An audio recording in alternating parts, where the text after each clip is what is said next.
Hi, welcome. We are here again promoting Mental Health Awareness Month, and today we have the pleasure of talking to a group of our school counselors here at Round Rock ISD, and to get their perspective and input on mental health needs and how they serve the mental health needs of our students. So doing the interview today is LaShonda Lewis. She is our counseling services coordinator for the district, and so I'm going to pass it to her, and she will be asking our counselors questions and getting their perspectives.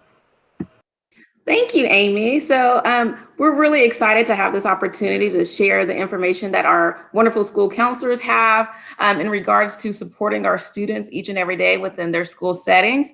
Like Dr. Grossos mentioned, my name is LaShonda Lewis. I am the counseling services coordinator for Round Rock ISD. And really what that entails is supporting the counselors across the district so that they can do their jobs and supporting the students and what they need on their campuses. Before we start with the questions, I would like for each of our counselors to introduce themselves. So we have with us 2 elementary counselors, we have 3 middle school counselors, and one of those middle school counselors has a lot of experience in elementary as well. And then we have 2 high school counselors with us, each of them representing different parts of our school district. So let's start with our elementary counselors. And if you could tell us your name, what school you're at, and how many years you've worked as a counselor here in Round Rock ISD. Hello, my name is Claudia Ocampo. I have been a counselor since 2010. This is my 3rd year at Round Rock ISD. And I am just glad to be here. Hi, my name is Laurie Hulse, and I'm a counselor at Wellsbranch Elementary School. This is, my 23rd year in education and my 6th year as an elementary counselor and 4th year in Round Rock ISD. Middle school counselors? My name is Christine Vick. I am at Chisholm Trail Middle School. This is my 5th year as a counselor, my 3rd year in Round Rock ISD, and I've been at both elementary and middle school. My name is Lisa Gonzalez. I'm a counselor at Pearson Ranch Middle School, and I've been a school counselor for 8 years, 5 in elementary and 3 in middle school, all with Round Rock. Hi, my name's Tamara Ware. I'm a middle school counselor at Pearson Ranch, and I've been a counselor for 16 years. And so that's been a really great experience. And part of that's been at elementary and part of it's been at middle school.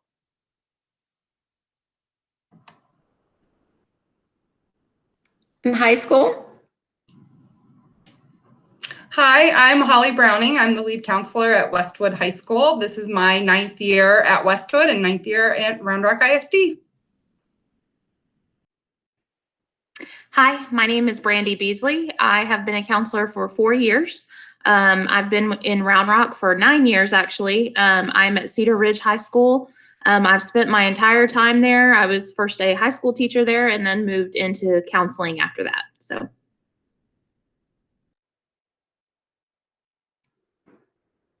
Thank you all for joining us today. We're going to go ahead and get started with the questions we have for you all. Counseling varies depending on the level that you're working with. So if you could take a couple of moments to explain what counseling looks like, what your role as a counselor is for your grade levels. So elementary counselors.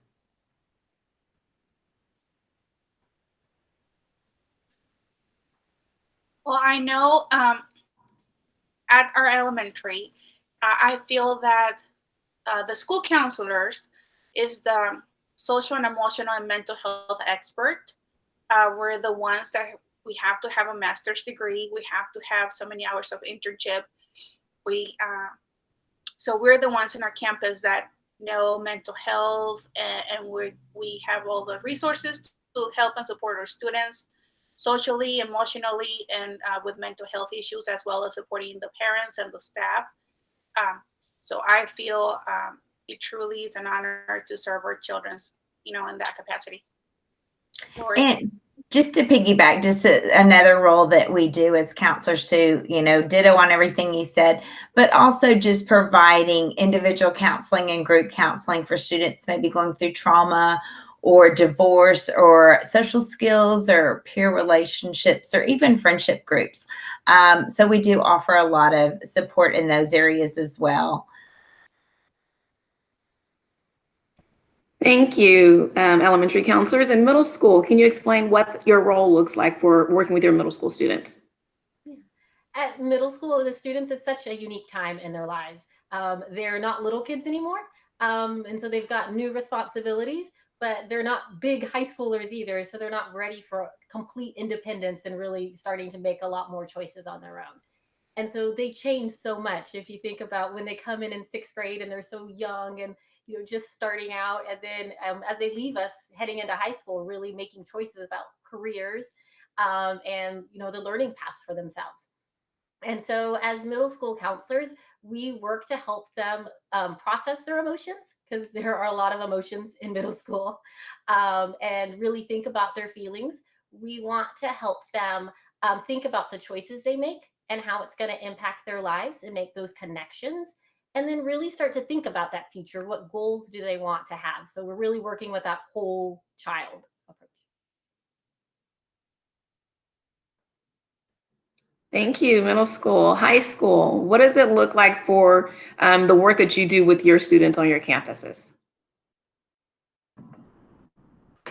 I think at the high school level, they're really transitioning to adulthood. And, they've used to, if they've had an issue or a problem, they would tell their parents, they would then come on their behalf. And this is where we really start kind of taking the reins and giving it back to the kids and empowering them to be their own advocates while giving them the strength and support that they need. So that way they'll be successful when they leave us. I think that's really our big goal, is we want them to become the strongest, best individual they can be before they leave us. So that way, when they are out on their own, they're in college, the military, or workforce, they have the confidence and the skills to be successful.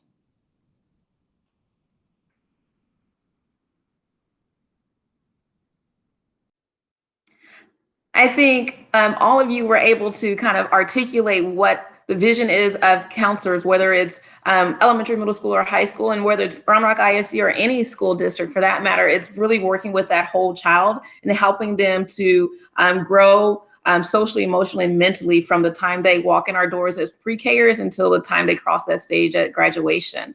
So thank you. One thing that we want to make sure that we focus on today, especially being Mental Health Awareness Month, is the mental health of our students. Can you explain what you feel is the biggest challenge working with students, or some of the things that they deal with the most in regards to their mental health? Elementary counselors? I'll start on this one. One of the things, and I will admit to everyone, as an elementary counselor, my first year as a counselor years ago, it was very shocking to me how many of our students are facing thoughts of suicide or self-harm. I think that is something that we're seeing at the elementary level. Also, anxiety and depression are two other areas that are very common at the elementary level of mental health. And I agree with Lori. Self-harm, ideation, and not only self-harm, but kids hurting themselves or somebody hurting them or wanting to hurt somebody else is always a main priority for me. That, comes first, making sure children are safe, and protected. And it is, when you come in as a counselor, a little bit shocking to see pre-Kers and kindergartners, and saying some of those words if you never experienced it. And then, so that's always one of the crises that comes first above everything else, children's safety.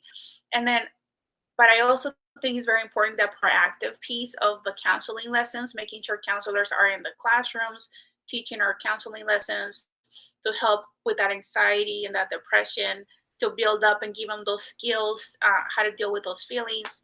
So I think the proactive and reactive part, to our children is very important, that balance. Right, Lori?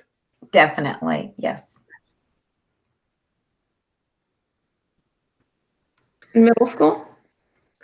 At the middle school level, we see a wide range, just like you do in elementary school. But I think one thing we've noted is that anxiety is a huge factor for a lot of our students. And I think with adults, when we think about anxiety, we think of it tied to a particular setting or a particular situation. Maybe we have anxiety about something happening at work, or we get anxious when we travel or something like that. But with our students, especially adolescents, their anxiety can go across a whole range of their identity, who they are, where do they fit in their family, where do they fit in with friends, and can be academics. So there's just a lot of layers to their anxiety, and it kind of goes to the very core of who they are.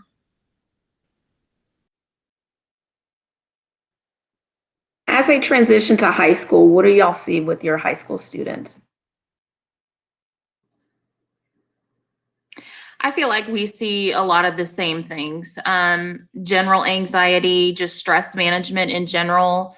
We're having to teach a lot of coping skills and ways that they can deal with it. Just general problem solving or goal setting in general is also something that I feel like, aren't skills that come naturally to some kids. So those are things that we're also helping with. And then definitely in high school, just dealing with, potential crisis in students. There's a lot of things that in high school, because they're growing up and it's such a transitional time where they're developing that social identity, sexual identity, gender identity. So many of those things come into play. And so that's kind of, we're there as a support for those kids whenever they're struggling with those things. And I think just to piggyback, I think some of the things that we see maybe at the high school level is kids aren't coming with a routine. They can stay up all hours of the night versus maybe a younger child. You have a strict bedtime, or you will have dinner at the table. You will have your homework done before you can watch TV. At the high school, it's usually a lot of whatever game, because everybody has a different schedule. Everybody's going and they can stay up late all night and they come to school with 3 hours of sleep. So it makes emotions bigger and can be more positive or more, negative when they're sleep deprived or they don't have the right amount of food or calorie intake. It's a lot. It can definitely make things worse. All of you spoke on things that I believe that even as parents, we sometimes take for granted. The importance of making sure that we have a regular schedule for our children, regardless of their age, is highly important. I think that a lot of what we hear in society right now is the major impact that social media has on our students. Can y'all speak to what that looks like for your students at the level that you're working with?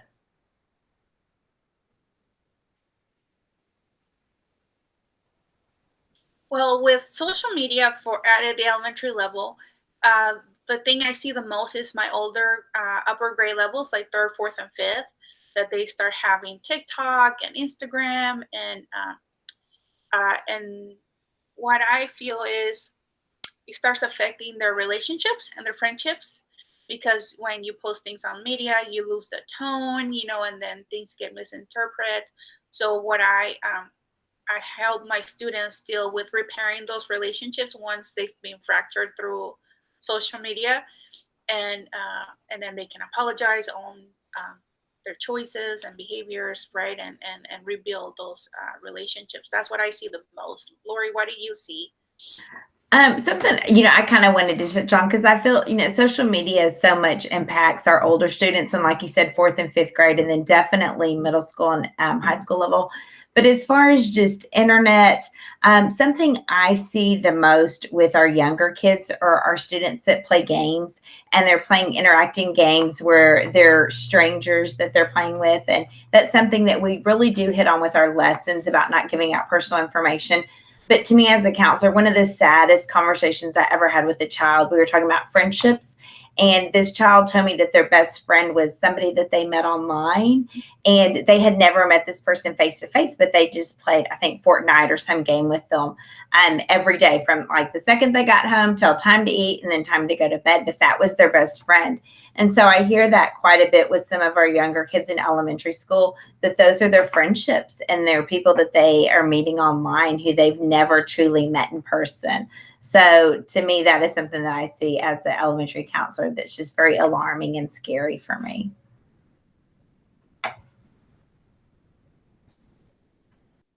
Does that change at all as they move over to middle school? Yes, I think that safety piece, but yes.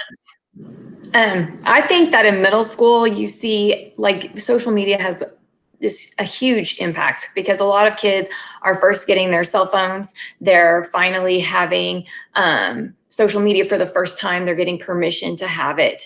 And so they're having to learn to manage it. And, we know as adults, even screen time alone, we struggle managing it, and they don't have the same experiences. They only see the positives because celebrities tend to only post positive things. So that's what they're all seeing. So it does have an impact on their self-image, on their self-esteem, and because they don't understand that, it isn't always rainbows and butterflies. And then I think too, when they have a conflict, and I know Claudia mentioned a little bit of this too at the elementary school, they do have that conflict. They don't get away from it. So when, I was growing up, we didn't have social media. We didn't have cell phones. So if something happened with a peer, I had time to cool down and go home and take a break from it.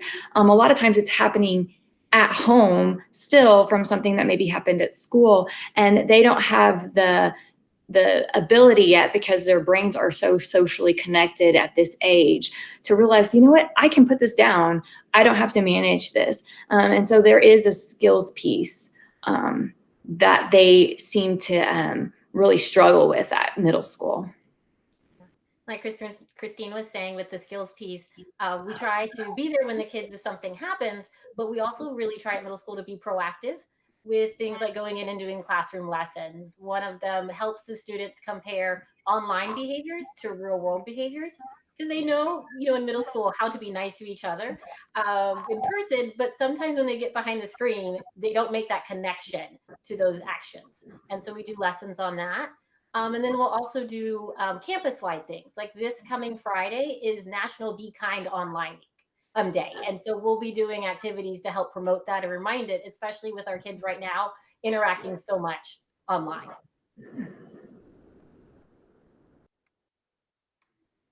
In high school, how do you see social media impacting your students? I can only echo what I feel the middle schools are saying. I feel like teenagers lose all fear when they're behind a screen. They can say the meanest things, they can say the nicest things, they can break up with somebody. It's so easy to do. You just type it in and it shoots off into the internet. It's amazing what happens, and having to have those discussions, follow-up discussions with the kids later on, like, why was that appropriate? Why did you think to do that? And really having to have them think through those thoughts and processes. And, we do our best, and hopefully by the time they graduate, they have a better grasp. But I think the sad reality is you see it on Nextdoor apps, you see it on, news feeds of, adults doing it as well.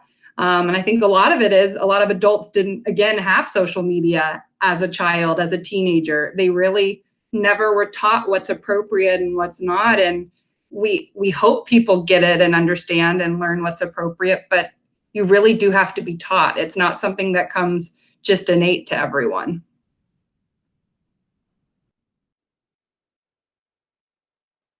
A couple of you mentioned the times that we're in right now. I don't think any of us starting this semester would have thought that we would have been sitting in our homes right now doing a Google Meet video to talk to and get messages out to everyone.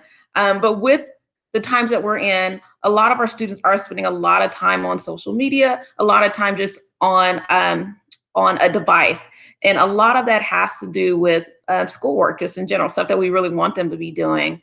But how do you feel that the disconnect from being with their peers face to face and interacting with some of their teachers and counselors on campus, some which they have built really deep relationships with, how do you feel that's impacting our students right now? What have you seen with your students?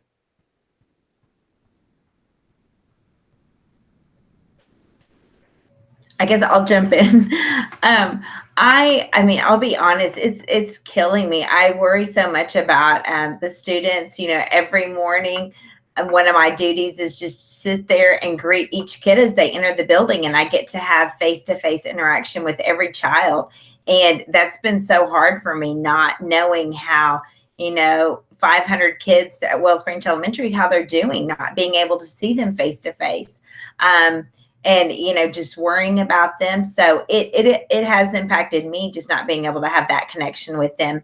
And I know it's affecting some of our kids just socially, in all areas. I would say socially, emotionally, and academically. I think it's having a huge impact. So I just can't wait for us to get back to our new normal, however that might look like, but just to have that face-to-face interaction.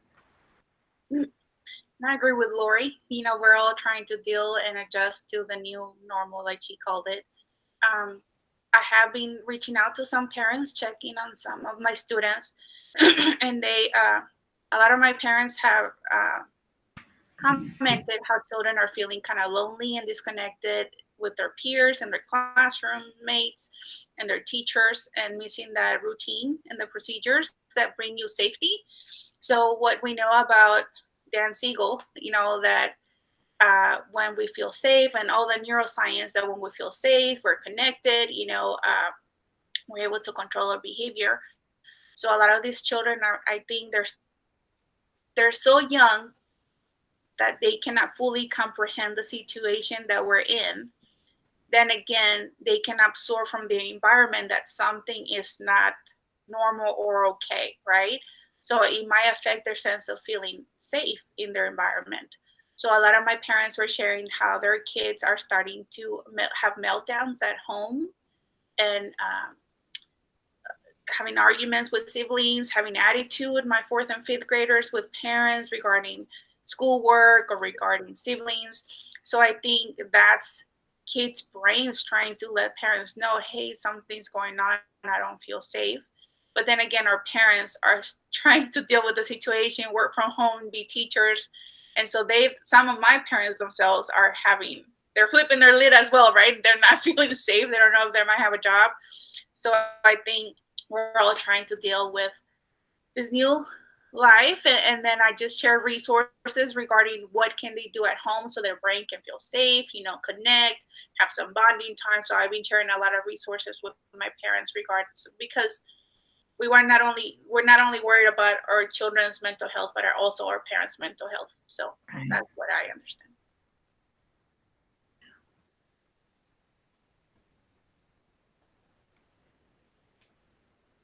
For middle school, would you say it's similar, or are there any differences that you are experiencing or that your students are experiencing right now?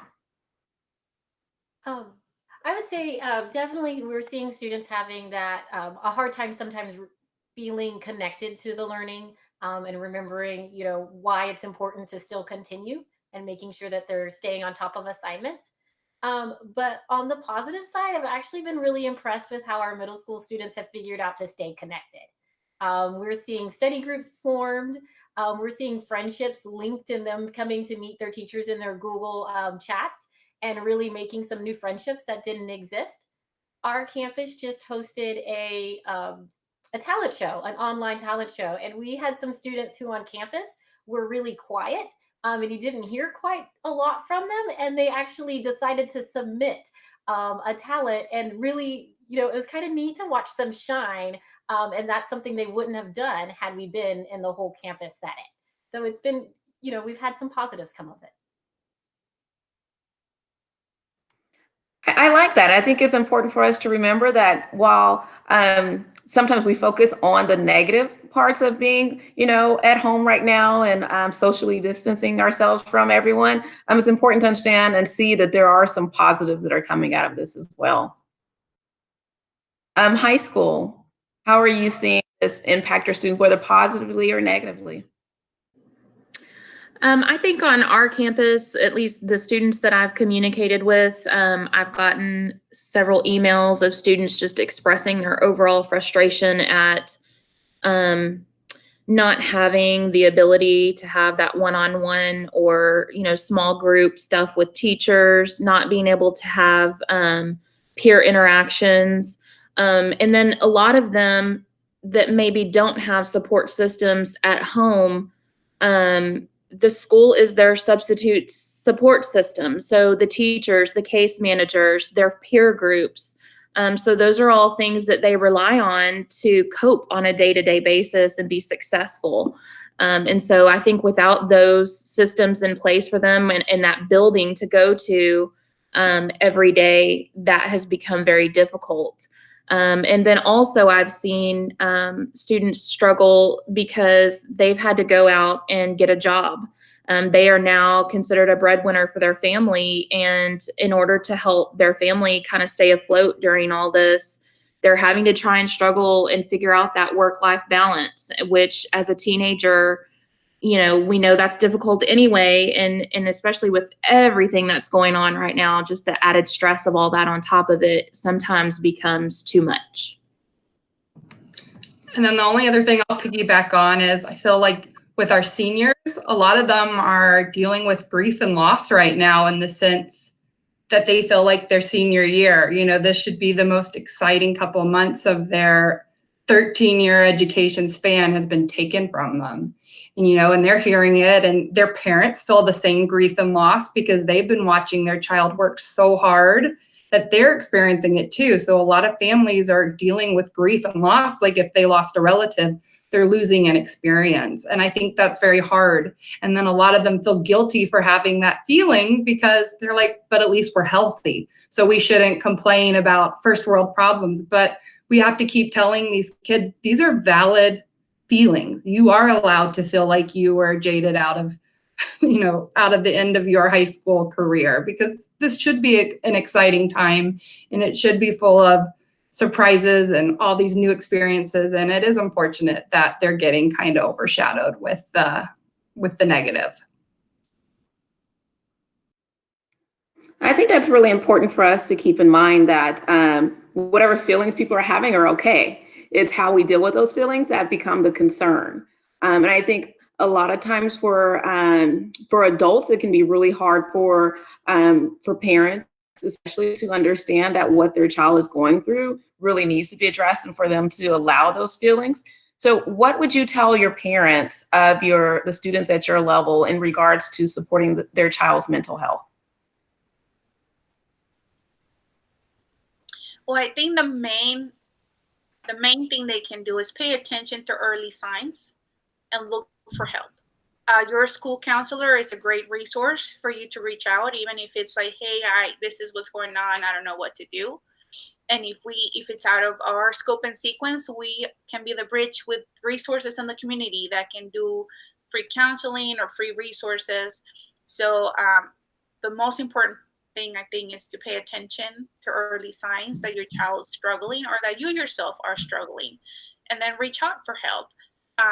And then we can be of service, or we will point you to a place that can be of service. So I think that's one of the most important things that I will say to a parent. And just to kind of add on to that, not only just for our parents, but also our teachers, just to watch and be aware of certain signs and symptoms, change in behavior, persistent sadness, or if their child if a teacher begins to hear students start talking about hurting themselves, or extreme outburst and irritability. Like, there's just so many different warning signs that kids give.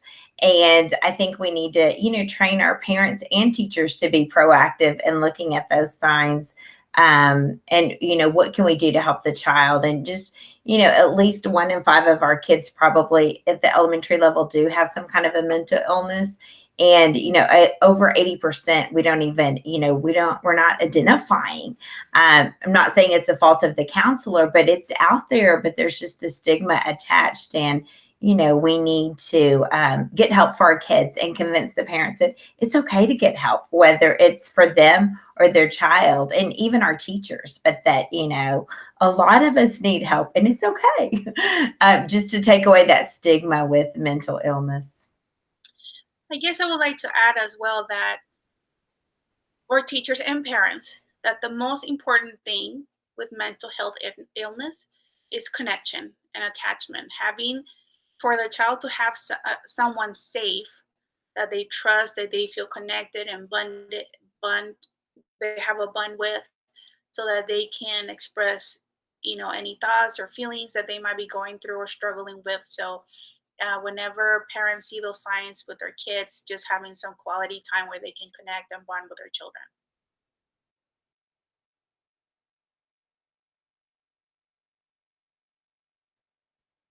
Anyone from middle school or high school like to add anything? I think one of the things that is important to me, and I hope parents can see, and I've told parents before as well, if your child has a fever, you're going to take them to the doctor. If your child has a toothache, you're going to take them to the dentist. So if your child has an emotional struggle, it's okay. We can take them to a counselor or a therapist and get them support in, especially because children and teens, they don't have the developmental place or skill set to manage big emotions. A lot of times it's hard for adults to manage big emotions, but their brains are still developing, so they have even less capability. And so getting them some support is really important for them, for their safety and for their social well-being. And so I just hope that parents can hear that, and teachers and all of us. It's okay for us to get support. We all need it at times. And I think remembering every child is unique. One sibling versus another sibling are going to have different issues. They're going to respond to things different.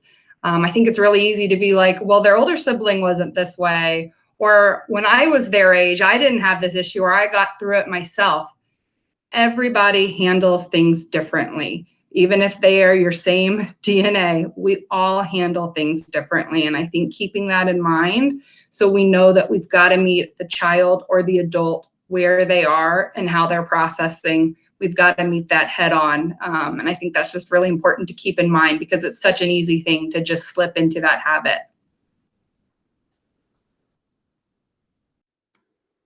I think it's also really important to recognize that there's tons of resources out there for families.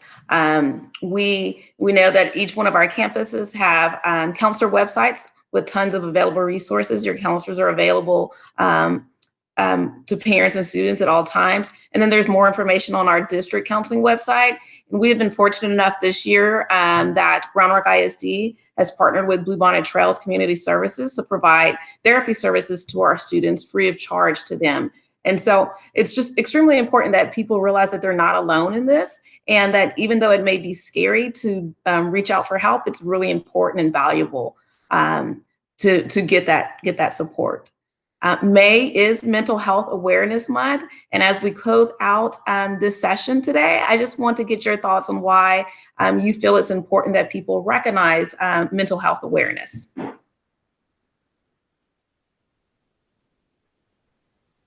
Well, I think it's really important so we can remove the stigma. I know when I was growing up and being a Latina, coming from a Mexican-American background, mental health was something we didn't talk about, and it was something that you just dealt with. And if you needed help, then you were weak, and so I think it's really important that we say, no, it's okay. Like Christine said, if you have a toothache, you go to the dentist. If you have a fever, you go to the doctor. So we all might need support and help from time to time. So it's okay. It is normal.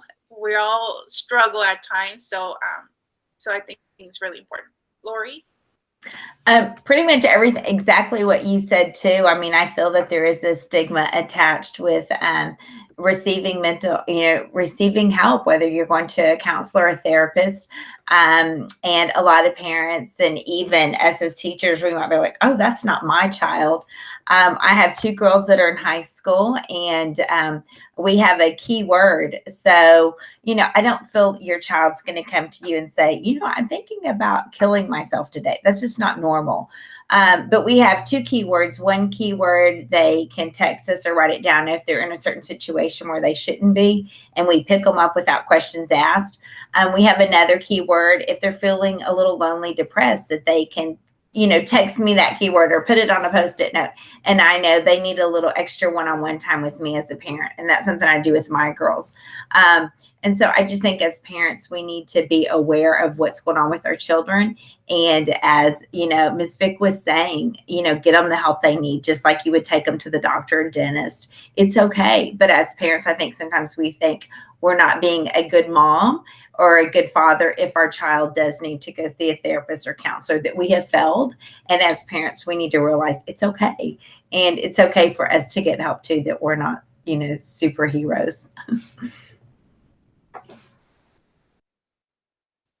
And the only other thing besides reducing stigma that I would add to that, I think that celebrating this month is important to increase awareness, because as a lot of our counselors talked about, the statistics show that mental illness, mental health struggles are really way more prevalent in our, even from kindergarten and pre-K students all the way up through high school, than many of us realize. And so I think increasing that awareness is really important to help bring down the stigma. It's not just a crazy thing that somebody might be struggling with anxiety or depression. It happens to a lot of people. I think the only other thing I would mention is I think something I get told quite often from parents and students is, oh, they're only doing it because somebody else is doing it. And my response always is back, but they're doing it. Even if it wasn't their initial, like, I'm going to cut myself, I'm going to hurt myself. They're doing something because they're needing some type of attention. There is an outcry, whether they did it because it was their genuine thought or it was a copycat moment. Something is hurting them enough that they're looking for attention. They're needing that. So it needs to be addressed no matter what caused it, what started it. And I think just kind of remembering that there's an outcry, and that's all that matters.